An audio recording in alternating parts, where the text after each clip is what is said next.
Hello guys, welcome back to my channel. सबसे पहले मेरी तरफ से आप सबको राधे राधे। आज मैं अपने चैनल पर जो गीत लाई हूँ वो लड़का का शादी गीत है। लड़का के शादी में गाया जाता है।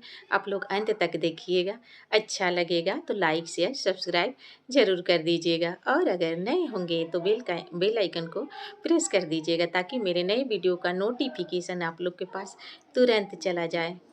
नदिया के यारी किनारे दुल्हवा पुकारे लहे।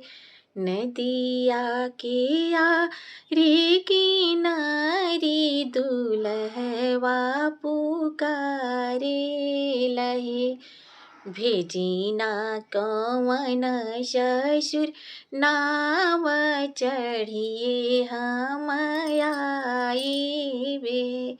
भेजी ना कवन ससुर नाव चढ़िए हम आइबे जी। ना घरी नाव ना डेंगी नहीं रे घर की वाट जी। ना घरी नाव ना डेंगी नाही रे घर की वाट जी। जेकरा दुल्हनिया के साध तैरी घरिया वाहू जी। जेकरा दुल्हनिया के साध तैरे घर आवाहू जी। भिंगी जइहे अंगवा के कोटया वरु सिर चंदन जी। भिंगी जइहे अंगवा के कोटया वरु सिर चंदन जी। भिंजी जइहे हमारो रूमलिया सुंदर धनी कारण जी।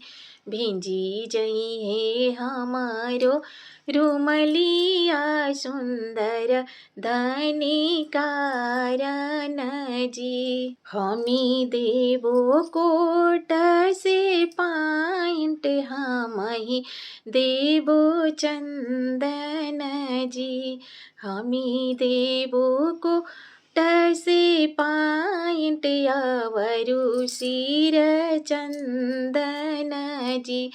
हमी देवो तोह के रुमलिया अपनी बेटी कारण जी। हमी देवो तोह के रुमलिया सुंदर बेटी कारण जी। नदिया के यारी किनारे दुल्हवा पुकारे लाजी। भेजी ना कवन सरवा नाव चढ़ी के हम आइब जी।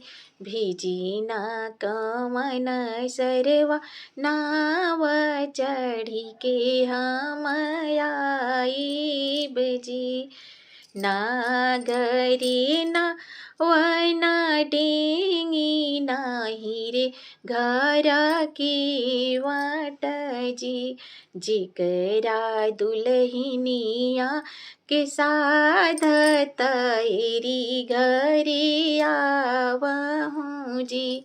जेकरा दुल्हनिया के साध तैरी घरी आवहूँ जी। भीजी जइहे जूता से मोजा अवरु आँखे काजर जी।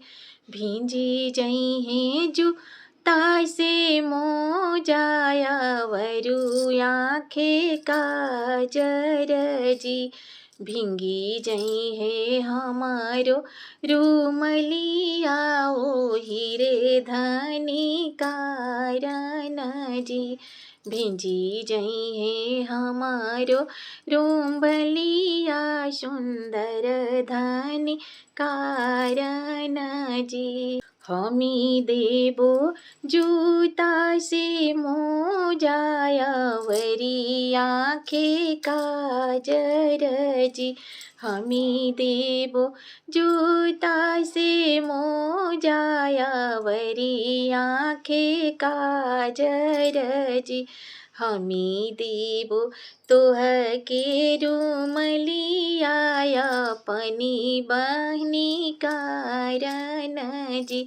हमी देबो तोह के रूमलियाया पनी दीदी कारण जी। हमी देबो तोह के रूमलियाया पनी दीदी कारण जी। अगर मेरा ये लड़का शादी गीत आप लोग को अच्छा लगा होगा तो प्लीज़ लाइक शेयर सब्सक्राइब ज़रूर कर दीजिएगा। फिर मिलती हूँ अगले वीडियो में, तब तक के लिए आप सबको मेरे तरफ से राधे राधे।